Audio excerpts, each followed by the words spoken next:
maître ñu ngi lay nuyu. maa ngi lay fay Cheikh Raoul. maître ñu am mbégte rendre si la visite tey ñu war a waxtaanee nag footballu Thiès bi yow mi nga xam ni yaa ko jiite ab diire ngi muy sa deuxième mandat boo ñu doon defal très rapidement sa bilan à la tête de la Ligue de football de Thiès. jërëjëf bon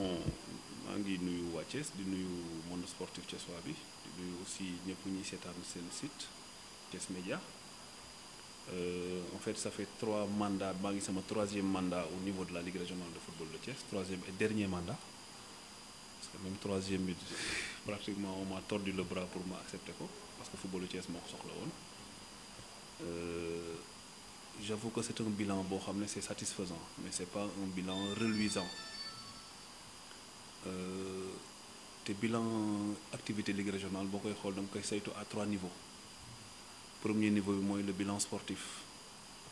deuxième niveau bi mooy le bilan du programme maanaam des activités le bilan d'activité troisième angle bi mooy le bilan financier boo jëlee le bilan financier bi nga xam ne moom laa bëgg ñu commencer ko car macha allah depuis que je suis là à la tête de la Ligue de Thiès xaw ma ndax daan nañu ko fi dégg je ne sais pas mais li leer ba leer mooy dégguñu fi benn yoon un cas de malversation financière ak un cas de détournement financier qui peut engager soit des poursuites ou des récriminations heureusement. La deuxième chose mooy sur le plan financier malgré l'inexistence maanaam ñàkku absence ñàkku appui autorités yi les autorités locales je vais dire les autorités politiques au niveau de la Ligue teewul ñi ngi mëne suñuy activités yi nag su ma si ñëwee mooy deuxième pan wu bilan bi mooy les activités qui sont dans les 2 plans yi nga xam dañu ko tegoon sur 4 ans pour mën a développer le football thiessois ñaari plan quadriennal déroulé nañ ko sur le plan de la formation sur le plan de l'assistance au club sur le plan des compétitions sur le plan des infrastructures yooyu yëpp lu ci ne teg nañ ci ay pàcc ak ay jéego yoo xam ne moo ñu permettre tey ñi nga xam ne daawuñu dégg Ligue de Thiès parce que il y a 8 ans ça c'est la réalité am na ñoo xam boo leen nee Ligue de Thiès du ñu xam ça veut dire quoi lan mooy liggéeyam lan la il fallait d'abord que tu t'imposes dans le landerneau footballistique et sportif ñu xam structure bi ngay jiite structure lan la forcé nañ leen image ligue bi bilan activités yi bëri na on a fait beaucoup de formation on a fait beaucoup de stratégie pour que aujourd'hui Thiès rayonne sur le football national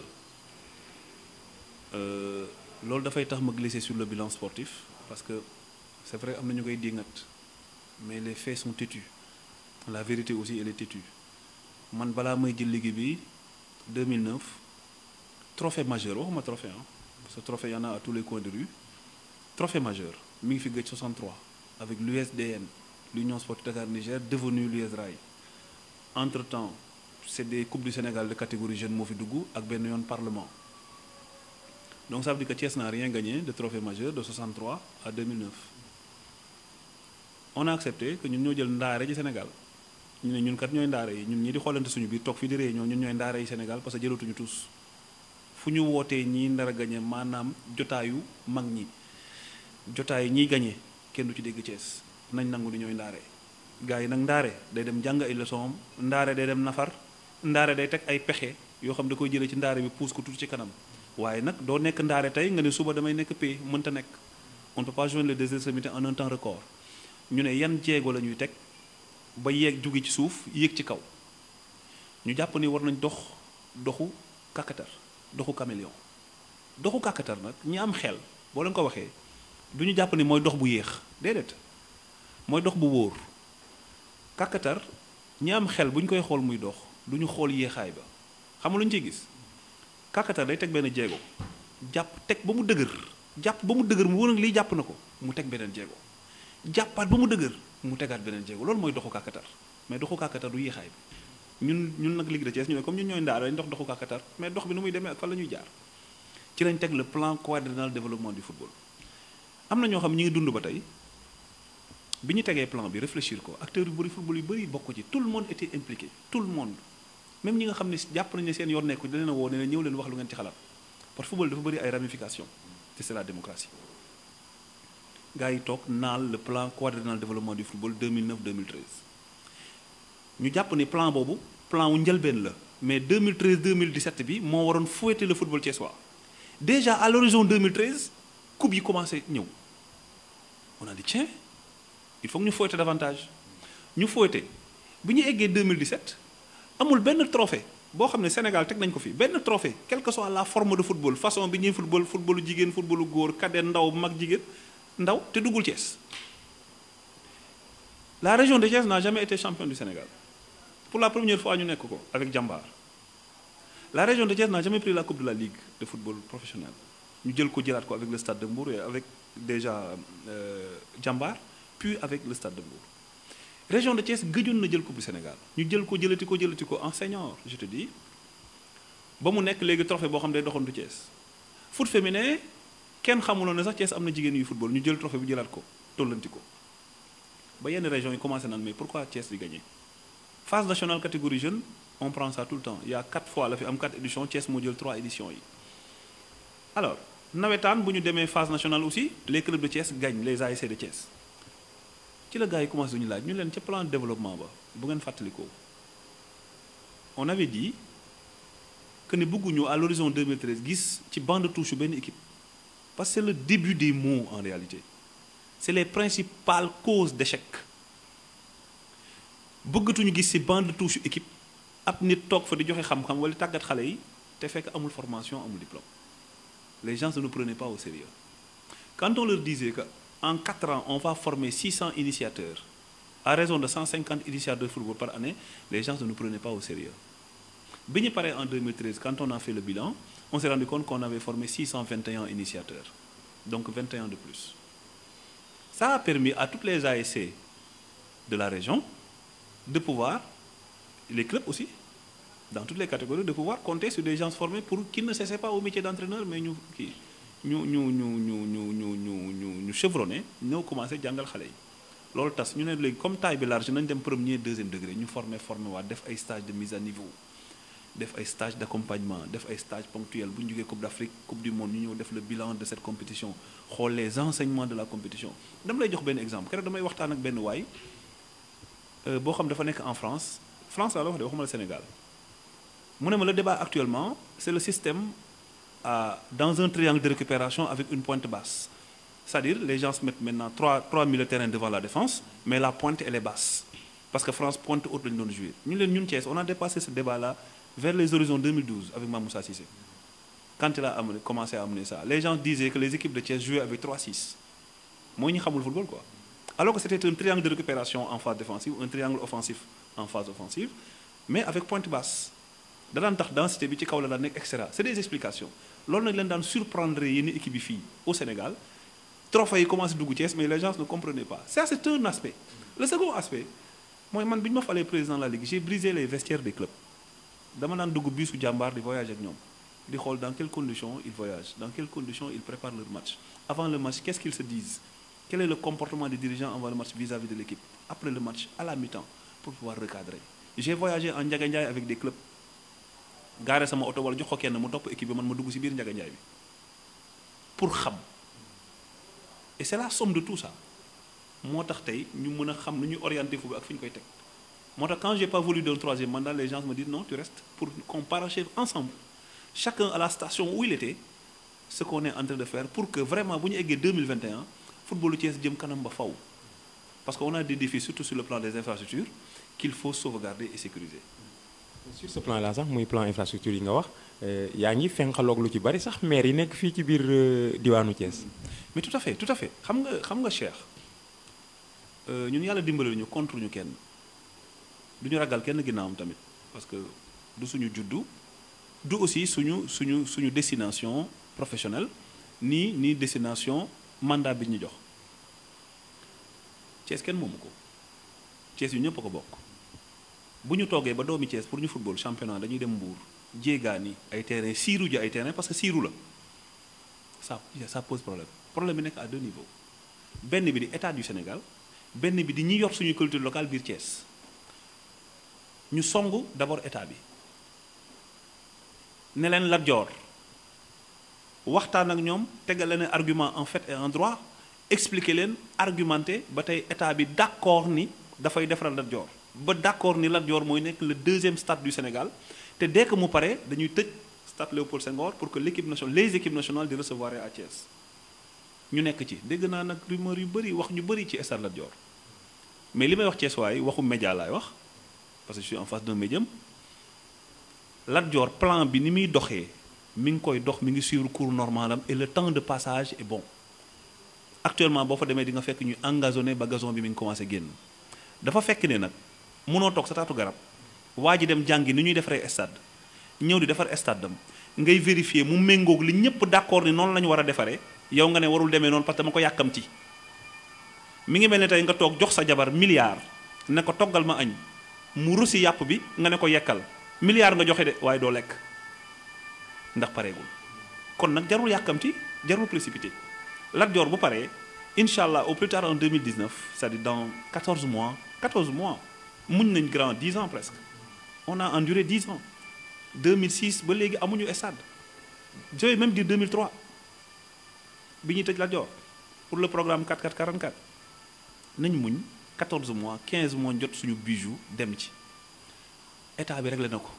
le deuxième aspect mooy les stades et les aires municipaux yi nekk fii biir Thiès jëlal sa micro nga tàllal ko maire bu la neex nga laaj ko ak seen kilifa ki leen di teg foofu parce que moo leen di fal mu Idrissa Seck je n'ai rien contre lui au contraire je l'estime beaucoup je l'aime bien mais ailleurs nga jël mairie Thiès yëpp nga dajale ko nga laaj leen ñoom ku ci ne lan nga jéem ci stade Pape Bassirou Diop dina la ne muré naa grille de clôture naa ok c'est bien Talla Sylla va te dire la même chose à Maniang Soumaré qui est cet élu-là qui a pensé à mettre une pelouse à Thiès pour que doomi Thiès bañ a dem siiru ji ay terrain mais c'est-à-dire c'est des stades municipaux nañ jéem bu ñu tëlee ñu xam ne tële nañ ñu la li pexe état bi la muy defar mi ngi koy defar mooy Lat Dior il faut qu'on arrête topp ñu woy état bi day xeex Idrissa Seck Idi moom lu mu def pour dindi xeex boobu man Sidi Lo bu ñu ma xañoon dara waa Thiès ne parce que yéen Thiès da ngeen ànd ak Sidi Lo du ma leen jox lii su boobaa man Sidi Lo maay jóg dugg génn ne waa Thiès bu leen jooy dañ leen di xañ ndax man non bu leen jooy li ngeen ñàkk yëpp naa leen ko jox parce que j'ai mon carnet d'adresse j'ai Zoulinguen j'ai Caen j'ai Cergy Pontoise j'ai la coopération décentralisée dama koy utiliser pour jox waa Thiès pas 4 ni 5 ni 6 pelouses mais une pelouse c'est pas trop demandé c'est la situation des infrastructures maintenant dañoo wax a wax ba sonn xam nga man lan laa def léegi delluwaat ca état ba man ak samay xamee ne leen dimbali leen ñu ci Maniang Soumaré Bayla Bass le président de l'ORCAV de Thiès sonn ci trop lu ne mu daj ko ci ñun ñëpp ñu àndandoo di wax ba état bi nangu ne donte stade municipal la état bi ñuy wax day xeex Thiès de état bi ne donte stade municipal la su Lat Dior pare damay enchaîner ñëw def synthétique Maniang Soumaré à hauteur de 300 millions synthétique ak les commodités te pourtant état boobu la ñuy wax day xeex Thiès mais ñi xeexul Thiès lu ñu def un digne fils de Thiès El Malick Seck ñëw yor yéeneem yor alalam ne damay defaral Thiès ñu détourné ko def loo ko yëf dof c'est la vérité yàq xaalisam alors que sa njëlbéenu wax ja newoon nañ ko sama waa ji li ñu lay def loo ni baaxul mais bu nit ñi amoon pas-pas am fulla ak fayda mat li ñu doon dañuy jàkkaarloo ne ko El Malick c'est bien tu es en train de faire ça bëgg nga ñu may gazon mais gazon nii lañ koy defaree su boobaa tey gazon El Malick moo fiy des ba tey mais on lui a dit ne parle pas à diw ne parle pas à diw diw c'est le chat noir c'est un empêcheur de tourner en rond et cetera El Malick ñoom war a waxal waxul ak ñoom ba tey la ci jur ci loo ci gis champ de course camp kese kenn bëgg football na ko football damm Maniang Soumaré gazon ba raaf na comme ni ñu ko waxee woon mais donc Thiès on a un vrai problème de prise en charge des problèmes des sportifs 4 ans ngi nii aucun club de Thiès n'a rien reçu d'aucune mairie après ñu ne état ba ñuy xeex wala mairie Thiès yi ñuy xeex je ne comprends plus les clubs de Thiès dañuy seeti benn ministre wala seeti ministre des sports jox la xaalis ministre des sports wala ñu wax day xeex Thiès il faut qu'on arrête il faut pas qu'on nous prenne pour ce que nous ne sommes pas duñu ay dof ñi ñuy xeex mooy ñi ñu jiite ñun loolu laa gëm je n'ai rien contre eux mais na ma benn maire wax mais on a même un maire qui est entraîneur deuxième degré qui est président de l'association vice-président de l'association des entraîneurs éducateurs de football demandez-lui comment il est devenu s'il s'était présenté à lui seul taxaw moom cundum musul coacher une équipe d'envergure musul dem fenn il est parmi nous mais defaluñ dara man sama club ci moom la dépendre mais 0 franc il faut qu'à un moment donné qu'on siffle la fin de la récréation loolu mooy problème mu Thiès mais buñ ñu gëm loolu ñu nguur gi ñu contre ñun waa Thiès ñoo contre suñu sport ñun ñoo contre suñuy club ñun ñoo dimbaliwul suñuy club c'est ça la réalité que les gens m'expliquent autre chose et moom démontre ça par des faits. muy maître Pape Sidy Lo maître dañuy des ba léegi ci ligu footballu Thiès ginnaaw bi ñu la tabaatee nag nga jàpp ni mooy sa ñetteelu mandat fan nga bëgg a yóbbu football bi ci ñetteelu mandat bi. D'abord le socle du mandat li lal mandat bi socle bi dafa am ñaari tànk ma ne gars yi ci AG bi maa ngi naan gars yi te ngeen ko def ñetti tànk parce que ñaari tànk en général day daanu de di leen tooñ mais ñaari socle yi xam nga lan la bu njëkk bi mooy li ñu defar en 8 ans nañ ko continuer ba Thiès gën a kawe c'est que ñun li ñu bëgg mooy Dakar topp suñu gannaaw boo xoolee coupe parlement bi passé 4 équipes ñoo ko football 3 yi région de Thiès lañu bokk mais loolu est-ce que si marche normale chose yi la arrivé wala embelli la je ne sais pas liy valider suñu soupçon mooy les prochaines échéances et la première journée nous dit le contraire parce que tey première journée championnat équipe Thiès yëpp ñàkk ñëpp lañu dóor il faut qu'on s'arrête sur ça pour que Thiès nekk ca kaw ca bopp ba sur le plan sportif sur le plan des rendements nombre de clubs professionnels ren yokk nañu benn nombre de clubs en national 1 maanaam le sommet du football amateur nombre de clubs yi la taille de la région de la ligue on est à 51 clubs c'est peu il y a des régions où il y a des zones à forte densité humaine où il y a pas de club comme Thiénaba comme Bayar comme Kayar comme Nianing etc. il faut qu'on mette des clubs là-bas parce que aussi ils ont le droit de jouer alors boo jëlee loolu ba pare la deuxième chose mooy fexe ba sur le plan des infrastructures que les équipes nationales commencent ou continuent elles n'ont pas commencé continuent à jouer à Thiès et on va mettre en avant nos 2 principaux stades c'est-à-dire le stade Lat Dior et le stade Caroline Faye dañoo bëgg Thiès nekk la capitale du football sénégalais boo xoolee même l'équipe A de Tunisie depuis ñu ñam Monastir ku ñuy jouer Monastir lañu lay yóbbu ñu loolu ñu bëgg stade Lat Dior et ça c'est un défi il faut que avant 2021 que l'équipe nationale A du Sénégal se dise pour tous mes matchs je veux aller jouer à Thiès et ce travail-là c'est pas seulement le stade Lat Dior xam nga tuuti xel moo tax nit ñi di xalaat ni Lat Dior kese ça suffit déedéet est-ce que tey si on reçoit par exemple une équipe nationale est-ce que dina am terrain d'entraînement gazonné parce que terrain d'entraînement dafa war a même nature que terrain de compétition bi amaguñ ko est-ce qu'on a assez d'infrastructures hôtelières Thiès est dans ses environs pour pouvoir faire ça parce qu'on a la chance d'avoir Thiès à 70 km de Dakar moins de 200 km de la capitale parce que la CAF et la FIFA disent que dès qu'il y a 200 km c'est par avion c'est pour ça que les États et les fédérations préfèrent de délocaliser les matchs dans des zones où c'est moins de 200 km on a cette chance-là il faut qu'on l'exploite suñ ko exploiter jël suñu club yi jëmale leen kanam sama waa ji nag on aura 45 ans ce sera le début de la retraite nag 45 ans teel na ci retraite duñu la bàyyi dañuy des ci li nga doon yóotu te yàlla def mujjoo ko am muy LFA bi li nga def Thiès moom nga bëggoon proposer sur le plan national footballu Sénégal malheureusement mën naa ko jàppee heureusement pour certains li majorité club yi antuñu lan moo waral lool. li ma jàpp ni moo ko waral d'abord sa njëlbeen mooy yàlla daf ko nanguwul yàlla moo bañ yàlla ni mooy joxe Ligue de Thiès chaque année à l'unanimité noonu la waxee LFA bi de bëgg nga ko waaye duma la ko jox. C'est la première lecture. La seconde lecture, la lecture intellectuelle, la lecture objective, moi que le projet n'a pas été assez pertinent pour faire mordre beaucoup de clubs. C'est mon analyse, c'est mon avis, c'est mon opinion. C'est vrai que le contenu, nous jugeons le contenu pertinent. Mais est-ce que tous les clubs à différents niveaux jugent le projet pertinent? Suñ ko jugé on voté quoi. Mais en réalité, la réalité des faits, jour élection yi man j'ai fait le tour du Sénégal fépp la dem AG Ligue régionale yëpp sama bët a ngi ci woon mais li am mooy dañuy woote AG Ligue régionale nangami club ñëw ñu jàpp ni club yooyu kese la région bi am ñu ñëw ca AG bu mag ba LFA région yi seeni nombre de club yokk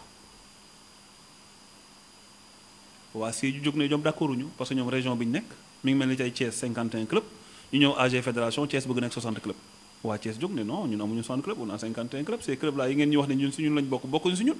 musuñu joué ak ñun musuñu joué ak ñoom xamuñu leen xamuñu musuñu toog suñu réunion bokkuñu suñuy instance ñun xamuñu leen bokkuñu si ñun c'est ce qui s'est passé mu nekk 57 clubs 57 yooyu bu génnoon ma gagné 57 yooyu bu ñu leen yëgoon ni ñoom existé nañ te existé wuñu en réalité peut-être que bu ñu leen démarché ñu votel ñu mais comme je dis avec autant de si on met Paris dans une bouteille li ëpp solo mooy jógoon nañ pour defar footballu Sénégal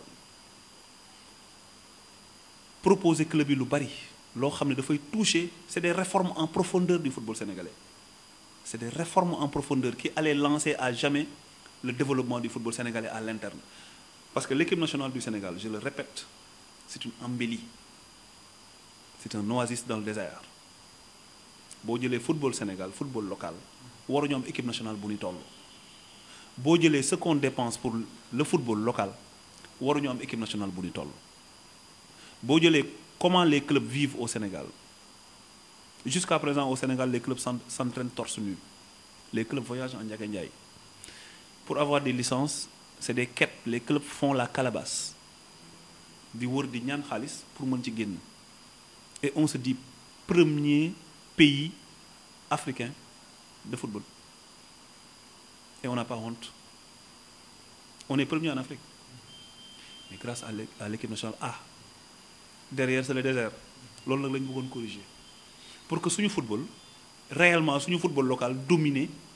le football africain comment tu peux comprendre qu'en équipe nationale qu'on soit premier africain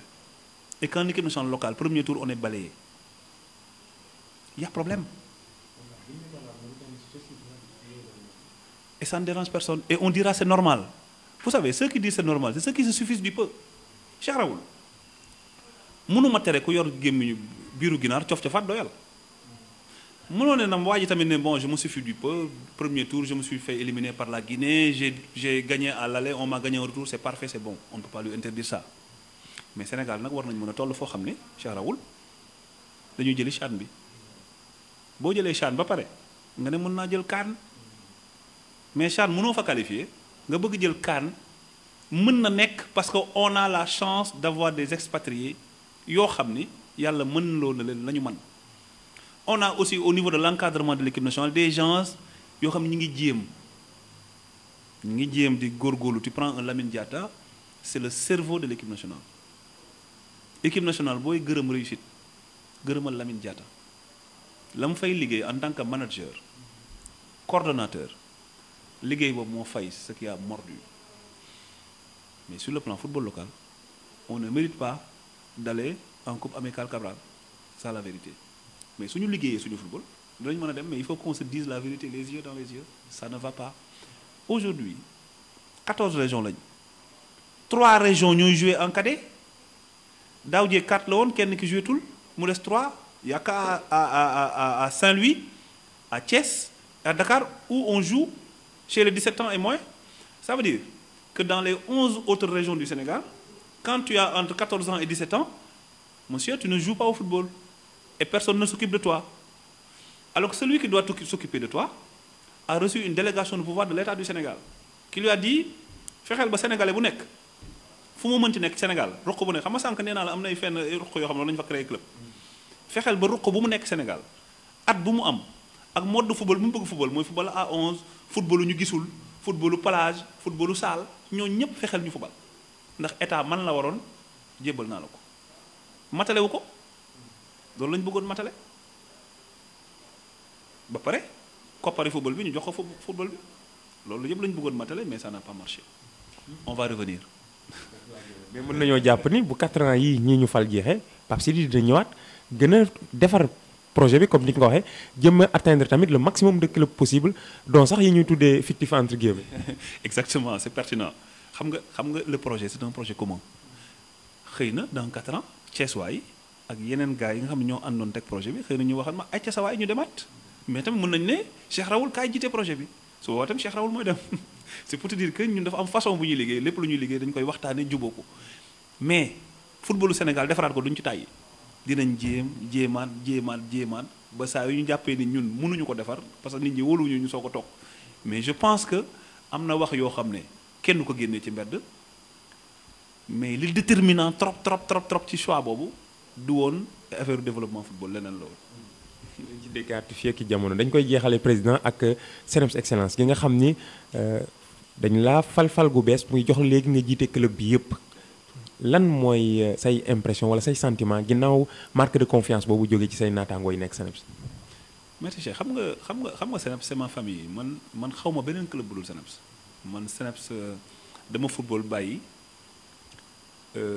Pa Fadel Fall président Fadel ak doomam bu dudd Xaadim dugal ma CNEPS bi ma ñëwee j'étais entraîneur adjoint des cadets année bi ci topp ma nekk entraîneur adjoint des juniors année bi ci topp ma nekk entraîneur adjoint des seniors pendant 3 ans avec Djibi Fall bi nekk génération foot te nekk léegi AS Pikine di passé samay diplôme d'entraîneur année bi ci topp feu Albert Manga ne ma par rapport à ton cursus intellectuel dañu bëggoon nga nekk le responsable de l'académie j'ai pris l'académie mooy année bi nga xamee ni CNEPS réunion nañ ne mënuñu dem Ligue Pro parce que on n'a pas les moyens pour satisfaire le cahier des charges ñu def reconstruction ci biir club bi nommé ma responsable de l'académie dans la même année on fait de moi vice-président chargé des questions juridiques et du sponsoring ma jël doxal 2 ans après ils font de moi le président de la section de football depuis lors j'étais président de section de football donc j'ai gravi tous les échelons dans le club alors ba ren ñi nga xam ne ñoo seq CNEPS ñëw ne ma Pape ñun de li nga réussir ci football bi yow ak sa équipe dañoo bëgg ngeen réussir ko maintenant dans toutes les disciplines qui composent le club nga chapeauter lépp ma tontu leen la ma leen daan tontu chaque année mooy place ba ma waa CNEPS teg fa laay toog gis nga tey Cheikh Raoul bu ñu jëloon club ba ci man nanguwaat ko def ma président comité des supporters bu subaa bu CNEPS di jouer kenn du xaj ci stade bi maay mobiliser nekk président comité des supporters parce que loolu laa mënal club bi la position importe peu ce qui importe mooy qu'est-ce que tu veux faire en termes de travail dans le club bi ñu ma falee ba léegi nag on a une nouvelle orientation on a franchi un cap il faut qu'on dépasse ça on a ouvert le club on avait un partenaire français aujourd'hui on a ouvert j'ai démarché des partenaires lettons j'ai démarché des partenaires italiens je suis en train de conclure avec des partenaires espagnols pour qu'ils viennent prendre tous et la Belgique c'est déjà acquis pour qu'ils prennent tous tout ce qu'on a comme formation parce que aussi former ay xale tàggat leen après sànni leen ci mbedd bi amul sens te tubaab yi nga xam ne ñoom lañu signé loolu muy les Français de ce match ils peuvent pas prendre tout ce qu'on a comme produit ils peuvent prendre entre 3 et 5 éléments par année c'est déjà bien pour un club sénégalais mais il me faut assez de partenaires actuellement on a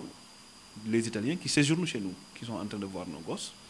loolu mooy suñu taxawaay jël équipe bi yóbbu ko ci kaw sans porter de masque ni de cagoule cette année on démarre section de football recrutement lañ def recrutement de taille parce que nag ça fait 8 ans may ànd ak équipe bi nekk président section de football xam naa lu tey yëg équipe bi mais cette année on a dit c'est fini le dauphinat c'est fini on n'est plus dauphin de personne on est premier ou on est mort c'est pour ça qu'on a recruté en conséquence et on est en train de faire un travail on ne se cache pas on veut jouer les premiers rôles on ne va pas être hypocrite pour dire oui non oui c'est-à-dire on va jouer les premiers rôles mais pour jouer les premiers rôles il faut 2 étapes tu assures les 21 points du maintien après nag nga wuti leneen ci kaw et les 21 points du maintien on a demandé aux gens d'assurer ça dès la 7e journée man ci ko tubaab laa yor nit ku ñuul laa nag tout travail mérite salaire mais tout salaire aussi mérite travail sama waa ji on ne va pas sortir des moyens on est entre 20 et 25 millions par année pour jouer les premiers rôles pour jouer les premiers rôles c'est pas la peine ngay dépenser 20 millions da nga jël ay gone yi foo ci koñ bi nga jox leen junni par match bu ñuy voyager nga yóbbu leen Ndiaga Ndiaye nga wut ay t-shirt marché jox leen ñu sol dañ lay jëlal ndaare bu leer wala avant ndaare bu leer te yomb ci yow quand tu sors des moyens c'est pour jouer les premiers rôles c'est ce qu'on est en train de faire on est en train de suivre ça prend forme et yàlla baax na macha allah. ci football bi le président mais yeneen discipline yi nekk CNEPS yan la. il y a le basket d'abord il y a le volleyball il y a l'athlétisme il y a la natation il y a le taekwondo section yooyu yëpp ku ci ne actuellement on est en train de réfléchir te nu ñu ko yóbbulee kanam Cheikh Raoul c'est un peu hasardeux ngay dugg ci liggéey sans faire l'état des lieux Actuellement, on a décroché, c'est un club de première division en France, qui accepte de signer un partenariat avec le CNEPS pour prendre les jeunes basketteurs du CNEPS. C'est une première au Sénégal. Avec le taekwondo, on est en train de voir comment faire de CNEPS le premier club. Il faut qu'on fasse l'état des lieux avec le président Ibrahima Ndiaye. Dès qu'on fera l'état des lieux, on verra sur quel projet on peut inscrire le taekwondo, parce que le taekwondo aussi doit nous valoir la satisfaction. Le volleyball, les informations que j'ai eues, c'est que c'est une discipline à peu près qu'on dit morte. Mais nous, à travers CNEPS, on est en train de voir comment relever ça, le volleyball. Parce que le président de la Ligue de volley aussi, il est du CNEPS. Thiassine Diagne, c'est le premier vice-président du club. Au niveau de l'athlétisme aussi, on a des satisfactions de participation. Il faut qu'on sache ce qu'on veut. On va faire l'état des lieux dans une journée de réflexion, où toutes les sections seront là. Ñu toog xool comment développer section par section. Bu loolu weesoo dafa fekk ni suñu problème club yi mooy c'est un problème de programme et de projet. C'est-à-dire on fonce tête baissée kenn xamul fan lañ jóge kenn xamul fan lañ jëm nan lañ fay demee ak bu ñu fa demee c'est pour chercher quoi. Quand on a dit centre de formation CNEPS basket chaque ngoon nga dajale xale yi jàngal leen basket c'est bien. Après pour faire quoi? Tu prends un club, oui CNEPS chaque année ñu engagé championnat joué. Ok, 22 journées match championnat bi jeex. Après on a quoi? On aura fait quoi? On aura réussi quoi? C'est toutes ces questions-là. moo tax ñu toog ne nañ ko pénco. J'ai des visions sur tout ça, mais c'est des choses qu'il faut partager avec toutes les têtes pensantes du club. Et suñu toogee ba trouver solution, vous verrez un autre club. On vient de démarrer, yàlla dimbali nañu, on a accroché 4 nouveaux partenaires sponsors, pas des moindres, qui sont prêts à nous aider dans ce que nous sommes en train de faire. Yàlla baax na. Su ma sañoon toutes les entreprises de Thiès ñëw jàpp ci. Chacun à la limite de tes moyens et de tes possibilités. Ba nga xam ne fii ak 4 ans feewu mandat bi li handball bi def raay dama bëgg CNEPS def ko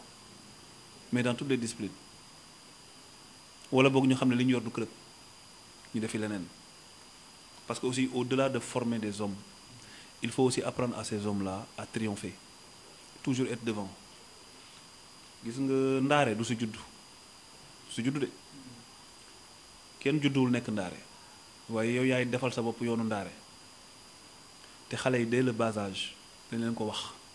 Boo seetloo CNEPS boo ñëwee CNEPS excellence doo fa gis ku tent bopp bi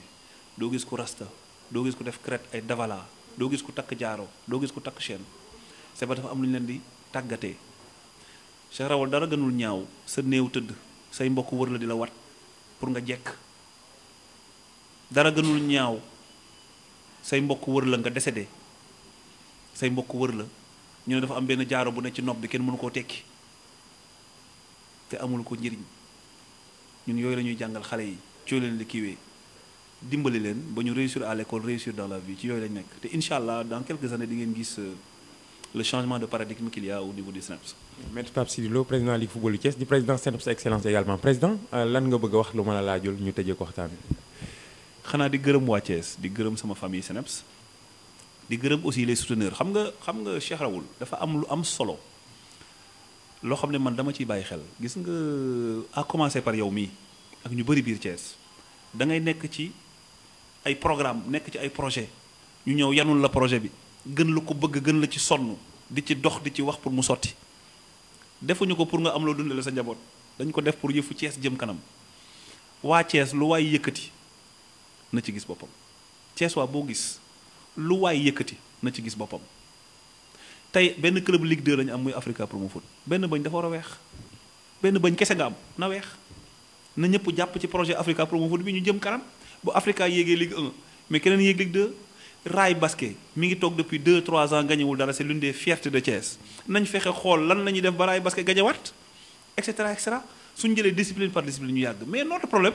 c'est que au niveau des mairies on a des chargés des sports mais on n'a pas des présidents de commission de sport. Ils ne réfléchissent pas. Dans aucune mairie, nous avons un agenda culturel et sportif. Ça n'existe pas. On n'est pas dans la planification, on n'est pas dans la conception, on n'est pas dans la réflexion. Ba pare ñu bëgg gagner du dem bu kenn nekkee di réfléchir di concevoir ñu tam ko dëmb. Il faut qu'on arrête ça nous Thiessois qu'on voit le mal dans nous d'abord balaa naan keneen ki la Cheikh Raoul bu xëyee amul dépense bu mu joxe këram na ko meree boppam bu mu ko meree dëkkaale bi mu jàkkaarlool kër nañ bàyyi état bi nous Thiessois qu'est-ce qu'on a fait pour nous avant que l'état ne fasse quelque chose pour nous nañ jéemal suñu bopp man football bii ma yor xaaruma ci fédération xaaruma ci état xaaruma ci comité local bu ñu tëjee fii rek ma fële waaye football moom bal bi dina daw. est-ce que mën nañoo xaar 2019 Pape Sidy Lo wàcc ci langue politique gi ngir joyanti yi yëpp mu fi wax. politique du sama yëf je n'ai rien contre eux du sama yëf mais je pense que dinaa futteeku ci élection locale yi